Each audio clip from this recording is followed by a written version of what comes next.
श्याम पश्येमनु सूर्यमुत्तरं तं तथा कर्दवसुपतिर्वसूनां देवान्नावसागमन्यः।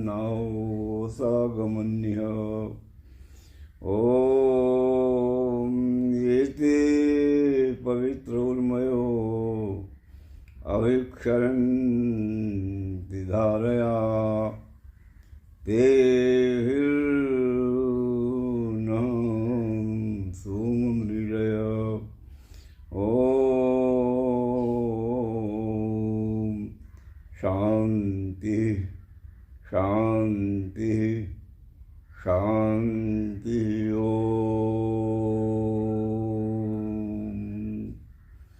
श्रद्धामयी पवित्र मातृशक्ति यज्ञ प्रेमी सज्जनों, आज इस पवित्र भूमि पर जो 8 दिन से यजुर्वेद पारायण यज्ञ प्रारंभ हुआ था, उसकी आज पूर्णाहुति है। और पूर्णाहुति के अवसर पर ये हमें विचारना चाहिए कि पूर्णाहुति किसकी है। ये यजुर्वेद पारायण यज्ञ, यजुर्वेद का क्या अर्थ है? यजुर्वेद कर्मकांड का वेद अर्थात संगठन का वेद है। यज्ञ देव पूजा, संगतिकरण और दान। देव पूजा, संगतिकरण और दान, इन तीनों अर्थों को यज्ञ शब्द जो है ये पिरोए हुए अपने आप में, और यजुर्वेद इसी का निर्देश करता है। देव पूजा हो, देव पूजा अर्थात विद्वानों की पूजा, उनका आदर सत्कार हो, और संगतिकरण हो, हम अकेले नहीं सब मिल करके। और फिर इसके पश्चात आया कि ये सब होगा कब? कहें दान। दान देना चाहिए हमें, जो भी कुछ हमारे पास है अपनी आवश्यकता के अनुसार, अपनी क्षमता के अनुसार हमें दान करना चाहिए। तो यजुर्वेद यही सिखाता है, और इसको सिखाने के लिए ही हम जगह जगह पर, स्थान स्थान पर यज्ञ करते हैं। यज्ञ का अर्थ याज्ञवल्क्य जी ने अपने सतपथ ब्राह्मण में कहा कि यज्ञो वही विष्णु हूँ। यज्ञ जो है वो विष्णु है। विष्णु अर्थात सर्वत्र व्यापक है। इसी विष्णु के संबंध में वेद में कहा गया कि इदम विष्णु चक्र में त्रिधा निर्दय पदम समूढ़म मत्स्य पांसुरे। ये विष्णु का पद जो है, ये त्रिवृक्कम जो हम काम सुनते हैं, कथानकों में सुनते हैं कि विष्णु ने 3 पग में देवलोक, अंतरिक्ष लोक और पृथ्वी लोक को, इन तीनों को नाप लिया था। इसका अर्थ, विष्णु का अर्थ सूर्य भी है, किंतु यहाँ विष्णु का अर्थ है यज्ञ। आपके यज्ञ की सुगंधी व्याप्त होती है। कहाँ व्याप्त होती है? देवलोक में जाती है, क्योंकि अग्नि की ज्वाला जो है ऊपर उठती है, और फिर अंतरिक्ष में व्याप्त होती है, और इसके पश्चात आप तक, हम तक, पृथ्वी लोक में ये फैलती है। और इसका लाभ जो है केवल मनुष्य नहीं, पशु, पक्षी, वृक्ष और वनस्पति, ये सभी लोग इसका लाभ उठाते हैं। यज्ञ एक ऐसा कर्म है जिसके करने से आप सभी लाभान्वित करने वाला ही नहीं होता है केवल, किंतु जो लोग भी दूर हैं अपने यज्ञ प्रांगण में नहीं आए हैं उन तक भी आपके यज्ञ की सुगंधी पहुंचती है, उससे वो लाभान्वित होते हैं। इसीलिए कहा भाई कि यज्ञ जो है ये सभी कर्म तो हैं, किंतु ये जो क्या है श्रेष्ठतमाय कर्म है, ये श्रेष्ठतम कर्म है। ये जो वही श्रेष्ठतम कर्म, यज्ञ जो है श्रेष्ठतम कर्म है और इसको सभी लोगों को गांव-गांव में, घर-घर में अपनी सामर्थ्य के अनुसार प्रतिदिन यज्ञ करना चाहिए। क्यों कि यज्ञ यदि सुरक्षित है तो आप सुरक्षित हैं, आपकी संस्कृति सुरक्षित है, आपका वेद सुरक्षित है, आपकी परंपरा सुरक्षित है। इसलिए यज्ञ का आश्रय लेना चाहिए। शतपथ ब्राह्मण में कहा गया है कि एक बार असुरों ने ऐसा किया कि वो सारी भूमि अपने हिस्से में ले रहे थे। देवताओं को पता लगा, देवताओं ने कहा भाई ये तो सारी भूमि ले रहे हैं, ये हमें क्या करना चाहिए अब। तो क्योंकि देवता और असुर दोनों भाई भाई हैं और भाई भाई में भी असुर जो हैं बड़े हैं।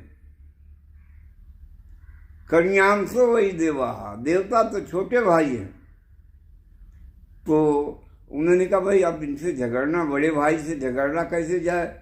फिर भी वो गए, उन्होंने प्रार्थना की कि भाई देखो हम तुम्हारे भाई हैं, हमें भी तो कुछ दे दो इस भूमि में से। तो बहुतों ने, असुरों ने तो कहा भागो भागो, तुम यहाँ आ गए यहाँ बिल में डालने के लिए, तुम्हारा क्या हिस्सा होता है। किंतु उसमें से कुछ समझदार थे, उन्हें कहा ऐसा नहीं है, ये छोटे भाई हैं, इनको भी कुछ तो देना ही चाहिए, नहीं तो अगला और बखेड़ा खड़ा हो जाएगा, ये प्रजापति के पास जाएंगे, किसके पास जाएंगे। इसलिए घर का झगड़ा जो है घर में ही निपटा लो, इसको समाप्त करो।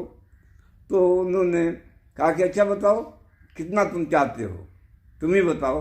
उन्होंने कहा हमें कुछ बहुत अधिक नहीं चाहिए। तो क्या चाहिए।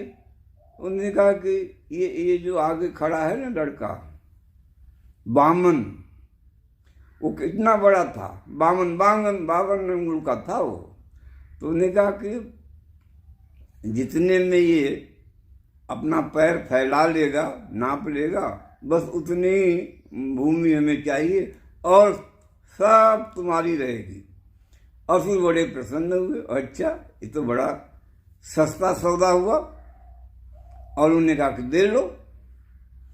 अब जब उन्होंने लेना शुरू किया तो वही कथा फैली हुई है कि वामन देव ने अपने 3 पग में सारी पृथ्वी नाप ली। उनको कुछ पता नहीं पृथ्वी क्या है, देवलोक, अंतरिक्ष लोक और पृथ्वी लोक सारा उन्होंने ले लिया। अब वो तो बड़ी समस्या हो गई। क्यों कि वो जिसको वो वामन समझते थे उसने तो सारा का सारा कुछ ले लिया। तो हम इस यज्ञ को ये समझ रहे हैं कि हमारे इस छोटे से आश्रम में नवप्रभात में, यहाँ यज्ञ प्रांगण में, यज्ञशाला में यज्ञ हो रहा है, नहीं, ये यज्ञ जो है वामन है, सब जगह व्याप्त हो रहा है। इसकी सुगंधी, इसका प्रभाव सभी स्थानों पर जा रहा है और 8 दिन से यज्ञ चल रहा है। यज्ञ जब प्रारंभ हुआ तो बिना यजमान के तो यज्ञ होगा नहीं। आप लोग तो कल से और आज 2 दिन से आ रहे हैं, किंतु यज्ञ प्रारंभ कैसे होगा। बिना यजमान के तो यज्ञ प्रारंभ नहीं होगा। तो यजमान जो है हमारे कई वर्षों से यज्ञ के यजमान जो है चतुर्वेद पारायण के यज्ञ के प्रारंभ में तो रहे ही हैं। वो कई बार ये चतुर्वेद पारायण यज्ञ हुआ, सामवेद पारायण यज्ञ भी हुआ। इस बार जो है यजुर्वेद पारायण यज्ञ हुआ और उसके यजमान जो है गत वर्ष की भांति ही इस वर्ष भी हमारे दयानंद जी शर्मा इस यज्ञ के यजमान आप सभी हैं, किंतु उन्होंने इसका दायित्व निर्वहन किया। पहले ही दिन से उन्होंने उसको संभाला लिया और आपके यज्ञ का यजमान का प्रतिनिधित्व करते हुए उन्होंने इसको लिया, संभाला। तो उनका भी आप सभी को विशेष रूप से धन्यवाद करना चाहिए। और हमने देखा अभी कि अथर्ववेद में आया है कि ब्रह्मा देवो बृहस्पति, कि देवता जो है, देव जो है, बृहस्पति जो देव हैं वो ब्रह्मा हैं। और संयोग ऐसा है कि ब्रह्मा के प्रतिनिधि के रूप में हमारे बृहस्पति जी हैं। वेद में आया क्या कि ब्रह्मा देवो बृहस्पति। तो ये इस प्रकार से ये यज्ञ जो है घर घर में अपनी संस्कृति की सुरक्षा के लिए आप सभी लोगों को एक संगठित होकर के घर घर में यज्ञ का प्रचार होना चाहिए। और यज्ञ का क्या लाभ है, क्योंकि यज्ञ जब सुरक्षित रहेगा तो आपकी संस्कृति सुरक्षित रहेगी। नहीं तो विधर्मी आपके अंदर जाति पाति क्षेत्र आदि का भाव उत्पन्न करके संघर्ष उत्पन्न करना चाहते हैं। और संघर्ष उत्पन्न करके वो अपना अधिकार जमाना चाहते हैं। अधिकार जमाने में फिर वो सफल हो जाते हैं। क्यों कि आप झगड़ते हैं। तो आपने ये कथा सुनी होगी कि दो व्यक्ति आपस में लड़ रहे थे, तो वहाँ जो है झगड़े में जो है वो आ गई बिल्ली। तो उसने कहा कि मैं बंटवारा करूँगी। तो मैं वो बंटवारा, और जब उन्होंने बुलाया तब तो दोनों स्थान पर रोटी रख देती थी और जहाँ की रोटी अधिक होती थी भार में उसको काट करके खा जाती थी। फिर दूसरा परोड़ा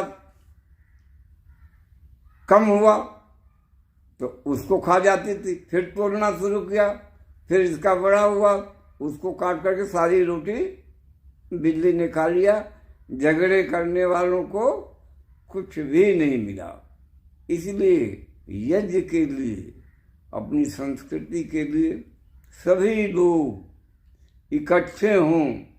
विदेशी धर्म, विदेशी परंपरा, विदेशी मान्यताएं आपके यहाँ जो आपके ऊपर अधिकार करना चाहते हैं वो समाप्त हो और आपका वैदिक धर्म फिर संसार में सुख और शांति प्रदान करे।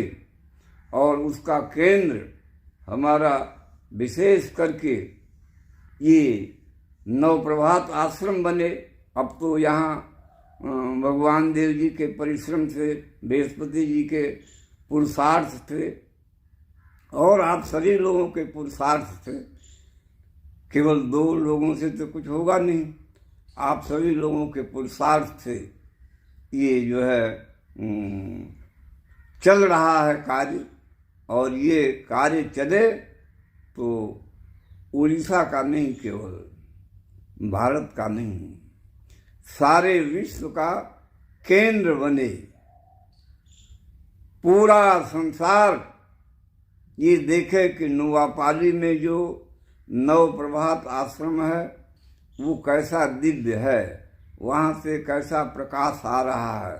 सब लोग इस प्रकाश से प्रकाशित हों, सारे लोग जो हैं सुखी हों। सर्वे भवन्तु सुखिनः सर्वे सन्तु निरामया की भावना जो है ये साकार हो और सारे विश्व में फिर से वैदिक ज्योति जगे। परमात्मा आप सबको शक्ति दे कि आप इसको करने में समर्थ हों। विश्व की ज्योति जो है वेद है, उस ज्योति को प्रज्वलित करने में, सुरक्षित करने में, प्रकार चारों दिशाओं में फैलाने में आप समर्थ हों। यह तीर्थ स्थल बने और इसमें हम आप सभी जितने भी आए हुए लोग हैं, हमारे यज्ञ में जितने भी भक्त लोग आए हुए हैं, वो सभी इसमें सफलता प्राप्त करें। ओम शांति शांति शांति।